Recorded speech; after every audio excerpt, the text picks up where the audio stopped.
Paddington Pear Blue here on Democracy Now!, democracynow.org, The War and Peace Report. I'm Mimi Goodman with Juan Gonzalez. Juan? Well, Black Friday is the day after Thanksgiving. It marks the start of the Christmas shopping season and is one of the busiest shopping days of the year, when retailers look to big holiday season sales to push their books back into the black. This year, Black Friday took on a different meaning after a 34-year-old worker at Wal-Mart in Long Island, New York, was trampled to death by a stampede of shoppers. More than 2,000 people had started lining up Thursday night at the Wal-Mart in Valley Stream, where DVDs, flat panel television sets, and many other products were discounted to attract crowds of bargain hunters. Jdimytai Damour was working as a maintenance man at Wal-Mart for the holidays. He'd been trying to hold back the crowd of shoppers pressing against the store's sliding glass double doors. Just before the store's scheduled 5 a.m. opening, the door shattered under the weight of the crowd. Damour, who's a big man, 270 pounds by some accounts, was thrown to the floor. Hundreds of rampaging shoppers stepped over, around, and on him as they rushed into the store. He was pronounced dead just after 6 a.m.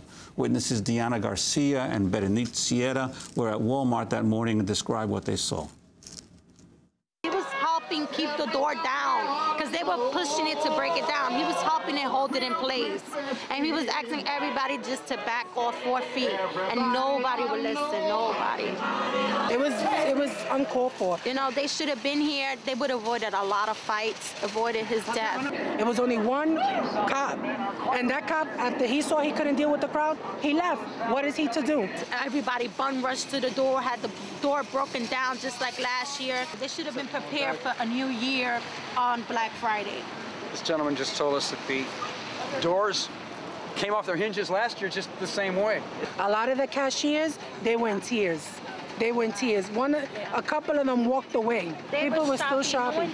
Nassau County police said they were trying to determine what happened during the stampede, but said it was unclear if there would be any criminal charges. Patrick Purcell is with us. He's Director of Special Projects for the United Food and Commercial Workers Union, Local 1500, which has called for an immediate investigation into Damour's death. Savitra D. is also with us, Director of the Church of Stop Shopping, led by Reverend Billy, who's long called for Black Friday to be turned into Buy Nothing Day. We welcome you both to Democracy Now! Patrick Purcell, no charges. What is going on here? You've been trying to organize Wal-Mart employees?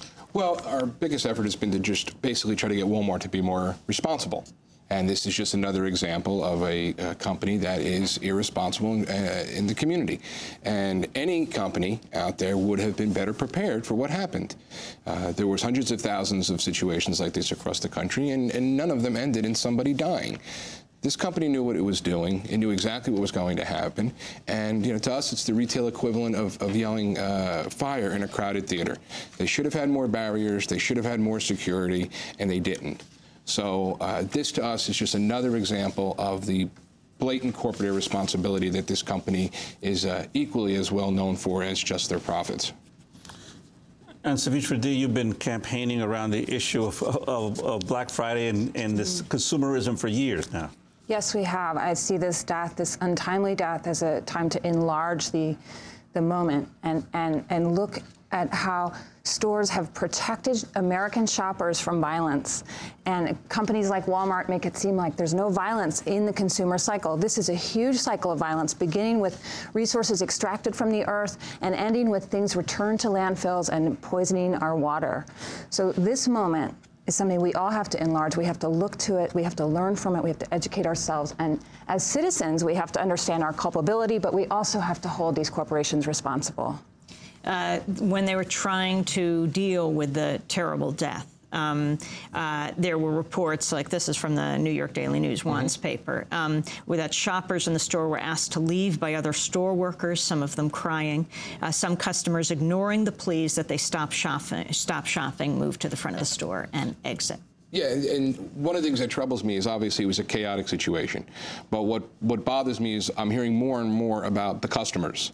And clearly the customers appeared into some type of riotous situation that developed. But the atmosphere that led to this riotous situation was Walmart's inability to control the crowd. Everywhere else you could have gone, Best Buy had a situation where they let 25 people in at a time. There was people who handed out bracelets. What bothers me is Walmart trying to put the blame now on the customer. I agree, total frenzy situation. But they're responsible for controlling the atmosphere. They saw there was crowds of thousands. They saw the crowds. Before the store opened. Before the store opened, their response was that they called the local police. It's not the local police's job to patrol this situation. Walmart knows our economy's on the decline. You're handing out plasma TVs for reduced prices well below retail. Again, to us, you're just feeding the frenzy of the economic problems we're having. They had to know there was a situation that could develop like this. And it bothers us even more that their response was, we're sorry. Nothing more than we're sorry. Not that we're going to review our procedures from top down in every one of our stores throughout the country. Not that they're going to set up a fund to take care of the worker.